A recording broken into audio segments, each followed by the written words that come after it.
कम बुद्धि के व्यक्ति ने मेरे ऊपर अभी एक वीडियो भी बना दिया कि विवेक बिंद्रा बिजनेस कर रहे हैं, गीता में बिजनेस कर। भैया मेरे, तुम तो सुन लो पहले, भगवत गीता से जो चाहिए सब मिलेगा। ये कल्प वृक्ष है। आपको शारीरिक, मानसिक, आध्यात्मिक, भौतिक, सांसारिक, व्यापारिक जैसा जीवन सुधारने का सुधारें, क्योंकि भगवत गीता संपूर्ण है।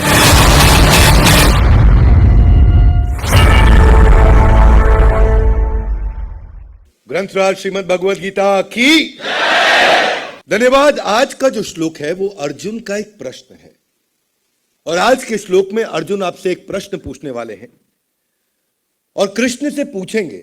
इससे पहले थोड़ी बात हुई, कर्मण्येवादि कारस्ते मा फलेषु कदाचन। वो आपने एपिसोड देखा होगा कि कर्म करो फल की इच्छा मत करो। बड़ा पॉपुलर श्लोक है ये भगवत गीता का, ये पिछला एपिसोड था।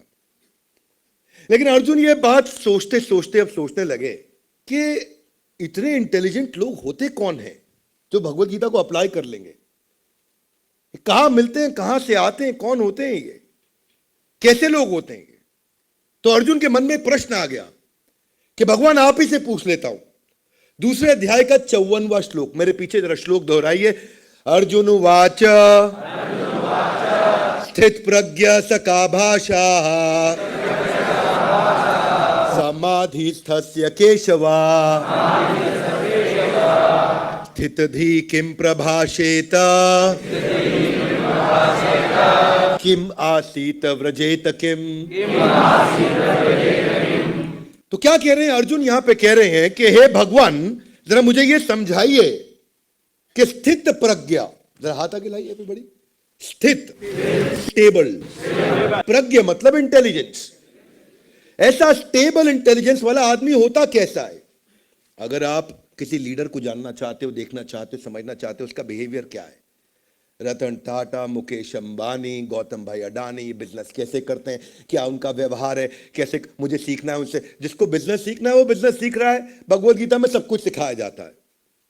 एक कम बुद्धि के व्यक्ति ने मेरे ऊपर अभी एक वीडियो भी बना दिया कि विवेक बिंद्रा बिजनेस कर रहे हैं, गीता में बिजनेस कर। भैया मेरे, तुम तो सुन लो पहले, भगवत गीता से जो चाहिए सब मिलेगा। ये कल्प वृक्ष है। कम ऑन, क्या है ये? कल्प वृक्ष है। ऐसे मेरी इच्छा बिल्कुल नहीं होती किसी को जवाब देने की वीडियो के लिए, लेकिन भगवत गीता कल्प वृक्ष है। संपूर्ण अपने आप में आपको शारीरिक, मानसिक, आध्यात्मिक, भौतिक, सांसारिक, व्यापारिक जैसा जीवन सुधारने का सुधारें, क्योंकि भगवत गीता संपूर्ण है। Would you agree with me loudly? Yes no? भगवान ने यह भी बताया कि शरीर कैसे अच्छा करते हैं, भोजन क्या करते हैं। अरे अध्यात्म तो बहुत ऊंची चीज, भगवान ने सब कुछ बताया गीता के अंदर। बहरहाल आपसे चर्चा करते हैं कि स्टेबल इंटेलिजेंस का व्यक्ति, दूसरा अध्याय चल रहा है, वो कैसे बिहेव करता है। स्थित प्रज्ञ सका भाषा, कि ऐसा व्यक्ति वो कैसे बोलता है, उसकी भाषा क्या है, किस प्रकार बैठता है, किस प्रकार चलता है, वो होता कैसा है। अर्जुन पूछ रहे हैं उसकी। देखिए हर एक व्यक्ति की ना एक कुछ सिम्टम्स होते हैं। धनी व्यक्ति के लक्षण होते हैं, उस कुछ लक्षणों से पता चलता है कि वो धनवान कहलाता है। और रोगग्रस्त व्यक्ति के कुछ लक्षण होते हैं जिनसे पता चलता है कि वो रोगी है। ठीक उसी प्रकार विद्वान व्यक्ति के कुछ लक्षण होते हैं जिससे पता चलता है कि वो विद्वान है। उसकी वाणी उसका लक्षण है, उसकी वाणी से पता चलता है कि वो विद्वान है। ऐसे ही अर्जुन जानना चाहता है उसके क्या लक्षण है। वो व्यक्ति जो स्थित प्रज्ञ, स्टेबल इंटेलिजेंस, हर व्यक्ति को, पूरे भारतवर्ष नहीं पूरी पृथ्वी में सबको स्टेबल इंटेलिजेंस बिल्ड करनी है, इसलिए भगवत गीता की शरण लेनी चाहिए। तो कृष्ण इसका उत्तर देना शुरू करेंगे। श्री भगवान वाच प्रजहाति यदा कामान सर्वान् पार्थ मनोगतान् आत्मनि एवात्मना तुष्टा स्थित प्रज्ञस्तद उच्यते। तो ये श्लोक को हम डिटेल में नहीं लेंगे, लेकिन शॉर्ट में समझ लेते हैं। यहां भगवान कहते हैं कि when a man gives up all varieties of sense desire which arise from mental concoction, यानी कि मन में ना बहुत सारे मनगढ़ंत विचार होते हैं, कि जब कोई मानसिक मनगढ़ंत कहानी से उत्पन्न होने वाली कामनाओं को त्याग देता है। हाथ आगे लाइए। मन से मनगढ़ंत कहानियां उत्पन्न होती हैं, उनको त्यागना है। उसके बाद भगवान कहते हैं उससे क्या होगा? दुखेशु अनुद्विग्न मना सुखेशु विगत स्प्रिया, क्या अर्थ हुआ कि दुख के अंदर अनुद्विग्न मना, वो दुख में डिस्टर्ब नहीं होगा। सुखेषु विगतः प्रिया, वो सुख। तो ये एक ऐसा श्लोक पहले भी आया कि दुख में फिसले नहीं, सुख में उछले नहीं। सुना आपने? दुख में फिसले नहीं, सुख में उछले नहीं। इसमें एक और नई बात भगवान ने ऐड करी। वो क्या बोला? वीतराग भय क्रोध स्थित धी मुनिरुच्यते। कि वीतराग, यहां से शुरू करेंगे, सुनना। वीत राग, राग मतलब अटैचमेंट, वीत मतलब फ्री फ्रॉम अटैचमेंट। जिसको अटैचमेंट नहीं है उसको दो रिजल्ट मिलते हैं, वो भय और क्रोध उसको नहीं आ सकता। और ऐसा व्यक्ति स्थित धी मुनिरुच्यते, कि ऐसा मुनि वो स्थित धी, धी मतलब इंटेलिजेंस, प्रज्ञा और धी एक ही अर्थ है। स्थित धी, किसका स्थित धी? जो कि फ्री फ्रॉम अटैचमेंट है। इसको थोड़ा और आसानी से समझते हैं। इसको ऐसे समझो, मिल गया तो खोने का डर, नहीं मिला तो anger. One more time, come on everybody. मिल गया तो नहीं मिला तो एंगर। गुस्सा कब आता है? जब मेरी बात नहीं मानी गई। डर कब लगता है? जो मेरे पास है मेरे हाथ से छिन जाए। मिल गया तो खोने का डर, नहीं मिला तो एंगर। तो ये भगवान ने दो चीजें बताई कि जो स्टेबल इंटेलिजेंस का आदमी उसको डर नहीं लगता। डरता कौन है? अनस्टेबल इंटेलिजेंस का आदमी। भय किसको आता है? अनस्टेबल इंटेलिजेंस का आदमी। तो ये उसके बिहेवियर का एक लक्षण है कि जिसका स्टेबल इंटेलिजेंस होगा, जो वीतराग, वीतराग मतलब जिसको अटैचमेंट नहीं होगा, उसको डर नहीं लगता। एक बार की बात थी, एक राजा जो अपनी पूरी की पूरी साम्राज्य के साथ इतना अटैच थे, इतना अटैच थे, इतना अटैच थे कि वो जीते चले जा रहे। और वो राजा के, उनके साम्राज्य से एक बहुत बड़े गुरु निकलने वाले थे। पता लगा वो गुरु आ रहे हैं, आ रहे हैं, आ रहे हैं। वो दिन आ गया जिस दिन वो गुरु पहुंच गए। राजा ने सोचा इन गुरु को अपने यहां बुलाने से अच्छा मैं खुद ही गुरु के दर्शन करने जाता हूं, उनकी शरण लूंगा, तभी मैं उनसे कुछ सीख पाऊंगा। तो राजा जिस दिन वो गुरु आए, जिस कुटिया में विश्राम करने लगे, वहां जाकर के बाहर इंतजार करने लगे कि मैं आज गुरु से कुछ प्रश्न करूंगा। जैसे ही गुरु मिले, उनसे बोला कि मेरी बड़ी आसक्ति है, बहुत अटैचमेंट है, जिसके कारण बड़ा परेशान रहता हूं। मैं डिटैच्ड कैसे हो जाऊं, इसका मुझे उपाय दीजिए। मैं बड़ा खुश हो जाता हूं, कुछ जीत जाऊं, बड़ा दुखी हो जाता हूं, कुछ हार जाऊं, तो बड़ा इमोशनल प्लेटफॉर्म पे जीवन जी रहा हूं। गुरु ने कहा कोई बात नहीं, दो कागज के टुकड़े लाओ। दो कागज के टुकड़े गुरुजी के सामने लाए गए। गुरुजी ने एक कागज का टुकड़ा लिया, उस पर कुछ लिखा, बंद कर दिया, फोल्ड कर दिया। दूसरा कागज का टुकड़ा लिया, उस पर भी कुछ लिखा, उसको भी फोल्ड कर दिया। राजा बैठ के वहां सब देख रहे थे, ये क्या कागज पर लिख रहे हैं? मैं बड़ा सीरियस प्रश्न पूछ रहा हूं, ये कुछ चिट्ठी बना रहे। तभी गुरु ने कहा, राजन जिस दिन तुम बहुत खुश होगे ना, ये पहली चिट्ठी मेरी खोल के पढ़ लेना। और राजन जिस दिन तुम बहुत दुखी होगे, ये मेरी दूसरी चिट्ठी खोल के पढ़ लेना। राजा बोले, गुरु ने बड़ा कस्टमाइज सोल्यूशन दिया है। दोनों चिट्ठी बड़ी संभाली, बड़े बड़े एनवलप बनाए, खुश होने के ऊपर लेबल लिख दिया, ये खुशी वाली चिट्ठी है। दुखी पे दुखी का लेबल लिख दिया, दुख वाली चिट्ठी लेके राजा निकल पड़े। जब अपने साम्राज्य में वापस लौटे, कुछ दिन, महीने, हफ्ते बढ़िया बीते। एक दिन अचानक ऐसा हुआ कि उनका रथी, रथी के ऊपर होता है अधिरथी, उसके ऊपर होता है महारथी। तो रथी बड़ा छोटा यूनिट होता है, किसी दिन समझाऊंगा रथी, अतिरथी, महारथी में क्या अंतर। उनका एक रथी पड़ोस के एक साम्राज्य को जीत लाया।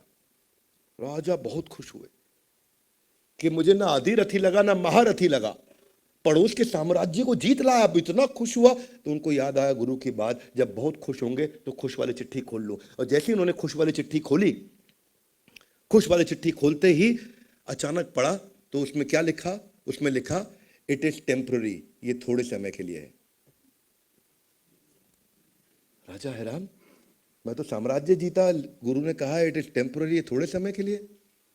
कोई बात नहीं, कुछ दिन, हफ्ते, महीने बीते और एक समय ऐसा आया कि वो जो साम्राज्य हारा, उन्होंने कुछ लोगों की सेना और बाजू के साम्राज्य जोड़े, इनको चुनौती दी। इस बार इनके रथी, अधिरथी, महारथी सारे के सारे चले गए युद्ध करने और फिर भी हार गए। राजा बहुत दुखी हुआ, बोला गुरुजी ने कहा था टेम्पररी, वही हुआ, ये थोड़े समय के लिए निकल गया मेरे हाथ से। अब तो रथी भी गया, अतिरथी भी गया, महारथी भी गया, फिर भी हार गए। उन्होंने कहा चलो अब दूसरी चिट्ठी खोलते हैं। दुखी होने पर दूसरी चिट्ठी खोली और जैसे ही दूसरी चिट्ठी खोली, राजा हैरान हो गए। दूसरी चिट्ठी में लिखा था इट इज टेम्पररी, ये थोड़े समय के लिए है। तब उनको ये समझ में आया कि ये सब कुछ टेम्पररी है और वहां से मुझे अपनी अटैचमेंट को तोड़ के वापस लेकर के आना है। हमारे पास जीवन में शास्त्र बताते हैं 3 प्रकार के दुख होते हैं। एक होता है आदि दैविक, दूसरा होता है आदि भौतिक और तीसरा होता है आध्यात्मिक। जरा हाथ ऊपर लाइए। आदि दैविक यूनिवर्स देता है, आदि भौतिक सामने वाला देता है, आध्यात्मिक वो मेरा मन मुझे खुद ही देता है। 3 प्रकार के दुख होते हैं संसार में।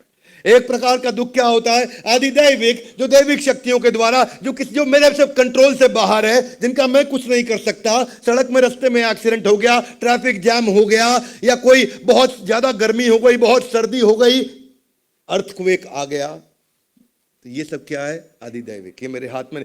आदि भौतिक, जो सामने वाला मेरे को दुखी करता है, मेरे बारे में आप शब्द बोलता है, वो आदि भौतिक है, लेकिन मैं दुखी हो जाता हूं, वो आध्यात्मिक है, वो मेरे हाथ में। 3 प्रकार के दुख होते हैं। भगवान ने क्या बताया कि आपको कमल से सीखना चाहिए, जो कीचड़ के बीच में परमानेंट रहता है। और कमल ही एक ऐसा फूल है कि कीचड़ के बीच में रहने में, पानी के बीच में जीवन भर रहने में, उस पर पानी की एक बूंद टिकती नहीं है, उस पर पानी की बूंद तुरंत नीचे गिर जाती है। क्या अर्थ हुआ इसका? इसको ऐसे समझते हैं कि भगवान राम को जब वनवास दिया गया, भगवान राम को जब वनवास दिया गया, तो कब दिया वनवास? टाइमिंग पे ध्यान देना, टाइमिंग पे ध्यान देना। ठीक उसी दिन उन्हें वनवास अनाउंस कर दिया गया, उससे पिछली रात चर्चा करके, जिस दिन he was about to get crowned as the king. जब उनका राज्य अभिषेक होना था, राज्य अभिषेक से जस्ट पहले उनको बोल दिया गया। अयोध्या से उनकी बहुत अटैचमेंट थी, पर राजसी सुख से उनकी अटैचमेंट नहीं थी। और दूसरे सेकंड उन्होंने 4 शब्द कहे। कितने शब्द? 4। अंग्रेजी में कहें तो 3 शब्द, हिंदी में कहें 4 शब्द। आप इतने गहरे हैं 4 शब्द ये। जब उनको बताया गया कि अब तुमको वनवास दिया जा रहा है और तुम्हारे छोटे भाई भरत को साम्राज्य दे दिया जाएगा, तो उन्होंने 4 शब्द कहे, बस इतनी सी बात। क्या 4 शब्द? बस इतनी सी बात। अंग्रेजी में इज दैट ऑल। छोटी सी बात। भगवान राम का भयंकर डिटैचमेंट, इतना भयंकर डिटैचमेंट कि वो, उनको इनहेरिटेंस नहीं चाहिए, अयोध्या वासियों से प्रेम था। सो डिटैचमेंट उनका अपने पिता और माता के कंफर्ट के लिए था। और उसी को बोला, अर्जुन ने पूछा स्थित प्रज्ञ स का भाषा? भगवान ने बोला, अर्जुन ने पूछा किम प्रभाषेत किम आसीत व्रजेत किम, वो कैसे होते हैं स्थित प्रज्ञा वाले? तो भगवान ने उत्तर दिया, वीत राग भय क्रोध। जिसको कोई अटैचमेंट नहीं, ना तो उसको भय आएगा ना क्रोध आएगा। मतलब क्या है? हमारा क्या है? हमारा है मिल गया तो खोने का डर, नहीं मिला तो एंगर। और भगवान राम का क्या है? ना खोने का डर ना एंगर। ये हम में और भगवान राम में अंतर। ना खोने का डर ना एंगर। क्या उनको क्रोध आया कि मुझसे सब कुछ छीन लिया? क्या उनको डर लगा मुझसे सब कुछ छीन लिया? वीत राग भय क्रोधा। लेकिन क्या हमारी बुरी आदतों से इतनी भयंकर अटैचमेंट होती है, इतनी भयंकर बुरी आदतों से अटैचमेंट होती है कि हमसे छीन लिया जाए तो बहुत दिक्कत होती है। वैसे एक आदमी, आजकल तो आप सुन ही रहे हैं कि जो है ना, लिवर खराब हो जाता है शराब पीने से। तो अखबार में बड़ी लंबी चौड़ी खबर, एक लंबा आर्टिकल आया हुआ कि कल केवल दिल्ली शहर के अंदर शराब पीने के कारण लीवर खराब होने से 8 मौतें हो गई। तो आदमी अखबार पढ़ रहा था, शराब पीने से लीवर खराब हुआ, 8 मौतें केवल दिल्ली में हो गई। जोर से अखबार बंद किया और पत्नी के सामने चला, आज से बंद। पत्नी बड़ी खुश हुई, बहुत अच्छा किया, आज से तुमने शराब बंद कर दी। नहीं नहीं, आज से अखबार बंद। भगवान कह रहे वीत राग भय क्रोध ना, इनका अटैचमेंट इतना ज्यादा है। देखो, ये अटैचमेंट वर्सेस डिटैचमेंट को मैं आपको समझाता हूं। ये क्या है? ये सब मन में है। Ah one more time, come on. कहां है सब? आधा गिलाई। कैसे? देखिए, ऐसे मन में है कि एक बहुत धनी व्यक्ति था, वो अत्यंत धनी, और उसका जो घर था वो इतना सुंदर घर बना, इतना महल जैसा घर बना कि पूरे शहर में ऐसा घर किसी का नहीं। विजुअलाइज करो, सुंदर सुंदर बाग बगीचे, बड़े बड़े दरवाजे, अंदर खुलने पे drawing room, double triple height का रूफ, महल जैसा घर बना है। और सब सोचते थे कि अपना पैसा लगा करके हम इतना बढ़िया घर बना नहीं पाएंगे। उसको बोलते थे आप पैसा बताओ, आपसे ले लेंगे आपका घर। वो अपना घर बेचता नहीं था, उसने बहुत मन से बनाया था अपना घर, बड़ा प्रेम से बनाया घर अपना। रियल एस्टेट वाले समझ सकते हैं, जब कोई दिल से अपना घर बनाता है ना, उसमें कितना समय लग जाता है, कितने साल लग जाते हैं। कारपेंटर अंदर घुसता है, ऐसा लगता है अगले जीवन में बाहर निकलेगा। बड़ा अच्छा घर बना है, लेकिन अभी 3 बेटे और पत्नी के साथ आनंद से वहां रहता था, व्यापार करता था। एक दिन व्यापार के कारण उसको विदेश जाना पड़ा। बहुत दिन बाद जब विदेश से वापस लौटा और घर के सामने आया तो बड़ी भीड़ लगी हुई घर के बाहर। भीड़ को चीरते हुए आगे गया, हैरान हो गया, ये क्या हो रहा है? आग लगी पड़ी पूरे मकान में, और आग बढ़ती गई, पूरा मकान जल गया उसका। और खड़ा होकर जोर जोर से रोने लगा, हे भगवान, ये क्या हो गया मेरे साथ? बाकी लोग तो देख रहे थे, उनका घर नहीं जल रहा, इसका घर जल रहा। रोने लगा, बहुत रोया। वहां पे अचानक भागता हुआ उसका सबसे बड़ा बेटा आया। पिताजी क्यों रो रहे हैं आप? बोला घर जल गया, रोऊंगा नहीं तो क्या करूं। मत रोइए। बोले क्यों? आपके पीछे से मैंने आपको बताया नहीं, ये मकान में एक आदमी आया, मुझे बोला मकान चाहिए, मैं कहा नहीं दूंगा। बोला चाहिए, मैं कहा नहीं दूंगा। बोला 2 गुना दाम, मैं कहा नहीं दूंगा। बोला 3 गुना दाम, मैंने कहा चल ले ले। आपके आने से पहले 3 गुना दाम पे मकान बेच चुका था मैं। पिता बहुत खुश हुए, बहुत खुश हुए। तू तो बहुत बुद्धिमान बालक निकला, तो 3 गुना पे मकान बेच आया। अब हमारा नहीं है, किसी और का जल रहा है। आराम से बाकी सैकड़ों लोगों की तरह देखने लगा। तभी दूसरा बेटा भागता हुआ आया। पिताजी आप आराम से कैसे खड़े हैं? बोले हमारा नहीं जल रहा है, उसका जल रहा है। अरे नहीं पिताजी, हमारा ही जल रहा है। बोले कैसे? बोला इसलिए जिसको बेचा है उससे खाली बयाना लिया है 10%, जली हुई राख का कोई 90% देगा नहीं। ये फिर रोने लगा, फिर रोना चालू। और अब बहुत लोग देख रहे हैं और ये रो रहा। इतना जोर जोर से चिल्लाने लगा, इतना जोर जोर से, हाय मेरा मकान जल गया, 10% पेमेंट आई है, 90% जल गया, मेरा मकान जल गया। इतने में भागता वो तीसरा बेटा आया। पिताजी रो क्यों रहे हैं? बोला मेरा मकान जल रहा है। नहीं पिताजी, अभी बताता हूं। वो आदमी इतना ईमानदार निकला कि मैं उससे अभी फोन पे बात करके आया। बोला किसको पता था मकान जलेगा? बोला कमिटमेंट इज कमिटमेंट। अब ये मकान जला होता या नहीं जला होता, मुझे पूरे पैसे देने थे, मैं अभी भी पूरे ही पैसे दूंगा और अभी लेकर के आ रहा हूं। वो वापस खुश हो गया। बोला किसी और का जल रहा है। इतनी सारी देर में बदला क्या? कुछ भी नहीं बदला। ना मकान बदला, ना आग बदली, ना वहां खड़े हुए लोग बदले, ना खरीददार, खरीदने वाला बेचने वाला बदला तो सिर्फ मन में भावना, ये मेरा है, ये मेरा नहीं है, ये मेरा है, केवल भावना बदल रही थी जिसके कारण वो रो रहा था। वही भगवान कह रहे हैं, वीत राग भय क्रोधा स्थित धीमु निरुच्यते। ये जो अगर भगवत गीता पढ़ लेगा तो जिंदगी से भय नाम की कोई चीज कंप्लीटली समाप्त हो चुकी होगी। कैसे एक इंसान फियरलेस बन जाता है, कैसे इंसान पावरफुल बनता है। ये आदमी आग अपने मकान जलने पे कभी रो रहा, कभी हंस रहा, कभी रो रहा। दूसरी तरफ महाराज जनक की कहानी सुनाता हूं। महाराज जनक अपने गुरु यज्ञवल्क्य के पास बैठे हुए थे, और महाराज जनक मिथिला नरेश थे, मिथिला के राजा थे, और उनको इतना शक्तिशाली, ईमानदार और ऐसा एक इंटेग्रिटी वाला राजा माना जाता था। वो गुरु की शरण में बैठे हुए, और तभी कोई आया, वहां सिपाही भागता हुआ और बोला महाराज की जय हो, एक बुरी खबर लाया हूं। बोले कहो। महाराज आपका पूरा महल जल गया है, मिथिला नरेश आपका पूरा महल जल गया है। और वो क्या जवाब में बोलते हैं? कहते हैं मिथिलायम प्रदग्धायम नाम किंचित प्रणश्यति। पूरा मिथिला का महल जलने पे भी मैं इतना सभी कुछ नहीं खोया। Nothing do I lose even though my palace में बी कंज्यूम टू एशेस। हाँ, और फिर भगवान कृष्ण इनकी तारीफ कर रहे हैं। 3 अध्याय के 20वें श्लोक के अंदर भगवत गीता में एक ही राजा का नाम लिया, वो महाराज जनक का नाम लिया। क्यों? क्योंकि वो क्या कहते हैं कि जब मैं अपने गुरु की शरण में बैठा हूं तो मुझे तीनों लोकों का सुख अपने आप मिल जाएगा। इसको बोलते हैं कंप्लीटली फ्री फ्रॉम डिटैचमेंट। वीत राग भय क्रोधा, मिल गया तो खोने का डर, नहीं मिला तो एंगर। और दूसरी तरफ महाराज जनक, ना खोने का डर ना ही एंगर। भगवत गीता में यही चर्चा हो रही है कि कैसे आप जब फियरलेस डिटैचमेंट के कारण बन जाते हैं। एक दफा जब 14 वर्ष का ना, जब वनवास पांडवों को दिया गया था, पांडु लोग जब वनवास में चल रहे तो एक समय ऐसा था कि द्वैत वन में चल रहे थे, और द्वैत वन में चलते चलते महारानी कुंती को प्यास लगी। 5 पुत्र, 5 पांडु पुत्र साथ साथ चल रहे, तो उन्होंने सबसे छोटे भाई सहदेव को बोला कि सहदेव तुम जाओ जरा मां कुंती के लिए जल लेकर के। सहदेव घूमता घूमता घूमता एक जलाशय को मिल गया। वो जलाशय पे पहुंचा, जलाशय पे पहुंचा, जैसे ही पानी पीने लगा, वहां एक बगुला पेड़ पे बैठा और बोला, सहदेव रुक जाओ। उसने हाथ जोड़ा, बोला क्यों रुक जाऊं? बोला तुम्हें मेरे प्रश्नों का उत्तर देना होगा, नहीं तो जल पीने से तुम बेहोश।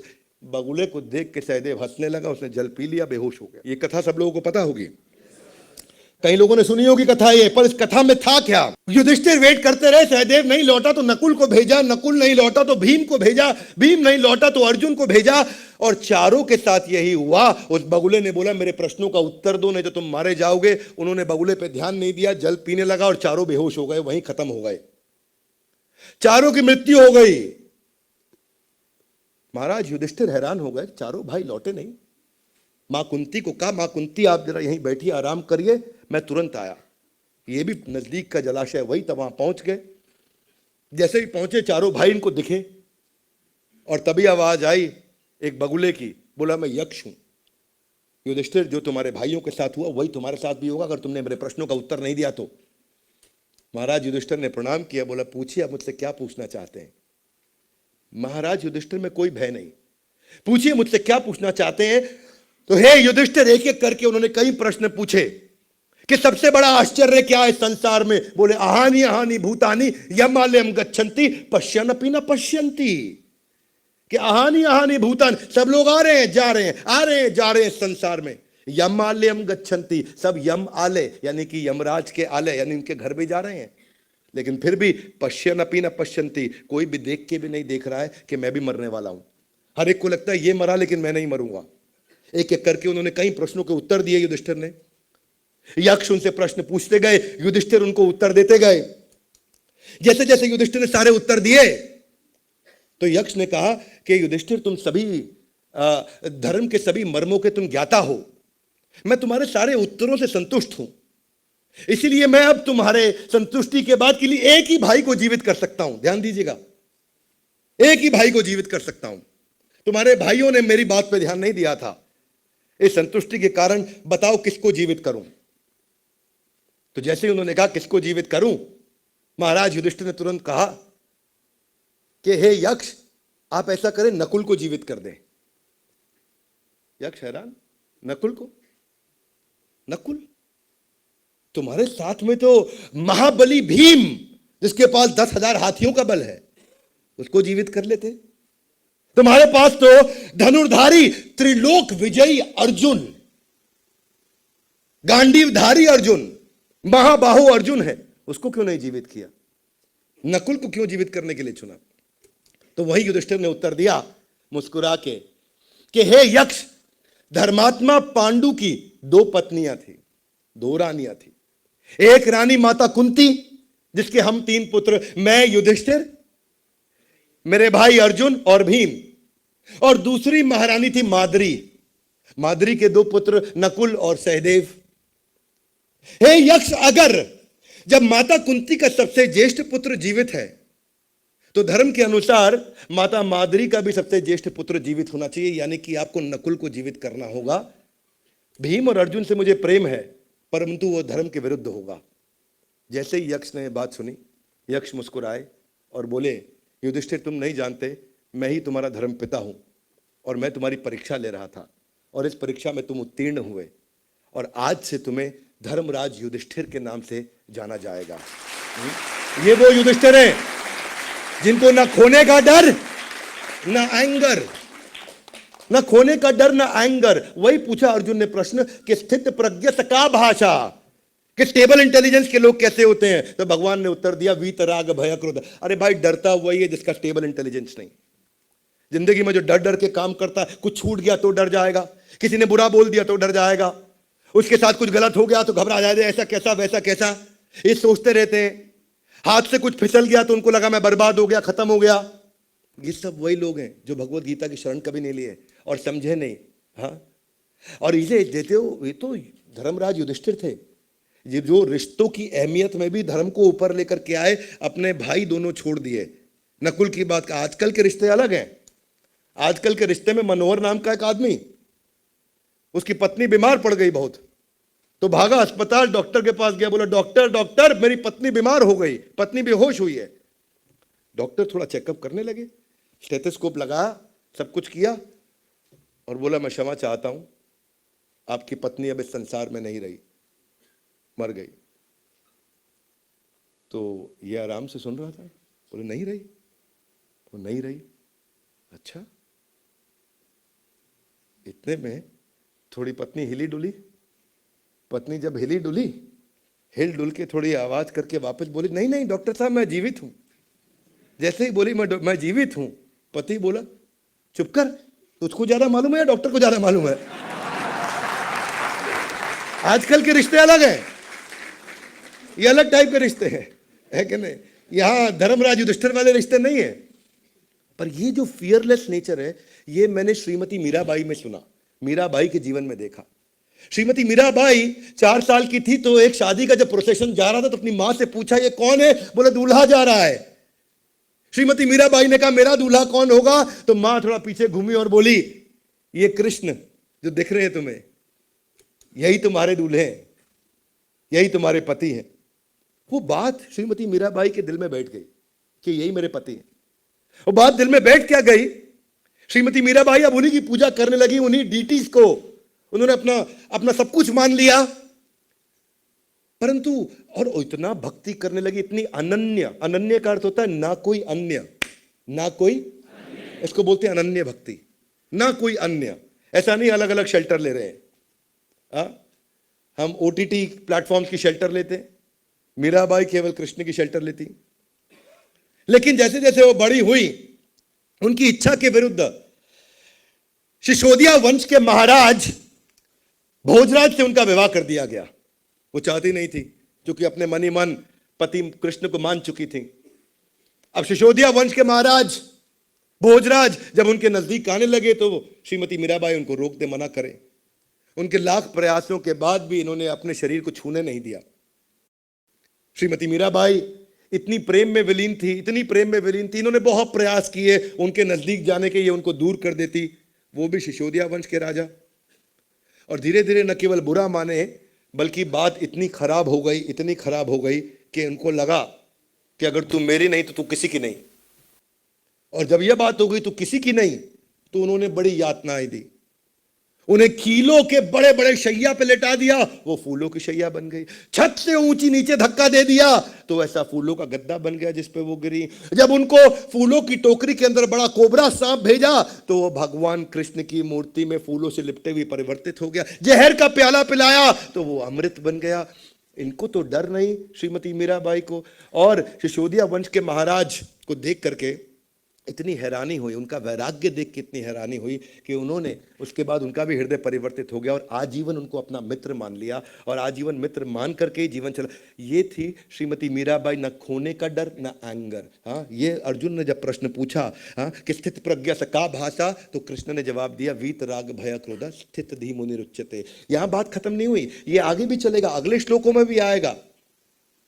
भगवान शिव के साथ में भी ये कथा आती है, जब जिस समय हलाहल का उत्पन्न हुआ था 14 रत्नों में से। कहां पे हुआ था ये? जब क्या किया गया था? समुद्र मंथन में 14 रत्न आए, उनमें से एक था हलाहल यानी कि विष। और जब विष बाहर आया, इतनी लपटे और इतनी आग निकली उस विष में से, इतनी आग निकली कि एक तरफ देव एक तरफ दानव सब जलने लगे। और सबने भगवान शिव से प्रार्थना करी, दानवों ने भी करी, देवताओं ने भी करी, सुर असुर सबने प्रार्थना करी, प्रभु आप आइए। और भगवान शिव ने आकर के उस जहर को अपने कंठ में धारण कर लिया। यहां तक सबको पता है। देवताओं ने जब उनको धन्यवाद किया, बोला आपने बहुत बड़ा काम कर दिया हमारे लिए। बोला मैंने कुछ खास नहीं किया, I didn't do anything great, it was easy to digest this poison. इस पॉइजन को डाइजेस्ट करना आसान है, परंतु इस पृथ्वी के जीवन में जो अनुभव करने से जो विष सामने आता है, और किसका? भय और क्रोध का, उसको डाइजेस्ट करना असंभव है। और उसी को भगवान कृष्ण ने भगवत गीता में बताया। जो भगवान शिव ने करके दिखाया, उसको भगवान ने एक्शन में बताया। इसलिए हम बोलते हैं come on get it in now everybody, come on get it in. ये इस संसार में भी आपको ऐसे बहुत लोग मिलेंगे। ये केवल ऐसा नहीं देवी देवताओं की कथा सुना। थॉमस एल्वा एडिसन के बारे में सब जानते हैं। 1914 की बात थी, उनकी सबसे बड़ी फैक्ट्री न्यू जर्सी में आग लग गई और आग इतनी भयंकर लगी, सब धू धू के जलने लगा। एडिसन बाहर खड़े होकर हंसने लगे जोर से, अपने बेटे को बोले, तुमने ऐसी आग देखी है? बोला नहीं देखी। बोला नहीं देखी ना? बोला नहीं देखी। सबको इकट्ठा करके लाओ, अपनी माँ को और अपने दोस्तों को, उनको भी दिखाओ, मैंने भी ऐसी आग नहीं देखी। बोला पिताजी आप खुश हो रहे हैं? बोला हाँ खुश हो रहा हूँ, क्योंकि हमारी सारी गलतियां यहाँ जल के बर्बाद हो जाएंगी। बेटा हैरान हो गया, सारी गलतियां जल के बर्बाद हो जाएंगी। और वही इतना बेटा कंफ्यूज था, और वही उन्होंने आग लगने के बाद जब जाकर के न्यूयॉर्क टाइम्स को इंटरव्यू दिया तो बोला मेरी गलतियां जली हैं, फैक्ट्री नहीं जली है, फैक्ट्री यहाँ पे है। मुझे इस सब गलतियां जलने से थोड़ी डर लगे, गलती जलने से मैं खुश हो रहा हूँ। और अगले 2 साल के अंदर $1 मिलियन वाली कंपनी को उन्होंने $10 मिलियन 2 साल में कन्वर्ट कर दिया, क्योंकि उन्होंने वादा किया था आग बुझते ही मलबा हटा के मैं वापस जुट जाऊंगा। ये है वीतराग भय क्रोधा, न खोने का डर और न एंगर। जो डिटैच्ड व्यक्ति है ना, वो संसारी हो या देवी लोक से आ रहा हो, उसको किसी का डर नहीं। ये आदमी डरता तभी है जब उसको अटैचमेंट होता है। वही गौतम बुद्ध ने भी बताया कि अटैचमेंट ही सब चीजों का कारण है, इन सारे दुखों का कारण है। और अगर ये सीरीज में चलेगा भी, आगे भी भगवान और बताएंगे कि स्थित प्रज्ञा का भाषा। इसीलिए गीता इन एक्शन के सारे एपिसोड देखिए, अपने बच्चों को दिखाइए, अपने मित्रों को दिखाइए गीता इन एक्शन। ये हमारा एक ऐसा प्रयास है जहां पे हम आपको ये वो सारे के सारे गुण जो भगवान कृष्ण ने बताए हैं, अमानित्वम, अदम्भित्वम, अहिंसम, शांतिरार्जवम, वो सारे के सारे गुण व्यक्ति विकसित कर सकता है और जीवन के हर हिस्से में अपनी सफलता को प्राप्त कर सकता है। न केवल आध्यात्मिक जीवन परलोक, बल्कि इस लोक को भी सुखी बना सकता है। गीता इन एक्शन के सारे एपिसोड्स को देखने के लिए, इस वीडियो को पूरा समझने के लिए, वीत राग भय क्रोधा स्थित धीम निरुच्यते, स्टेबल इंटेलिजेंस सबको चाहिए। हमारे साथ जुड़े रहने के लिए आप सबका हृदय की गहराई से प्रेम पूर्वक बहुत बहुत धन्यवाद। ग्रंथराज श्रीमद् भगवद गीता की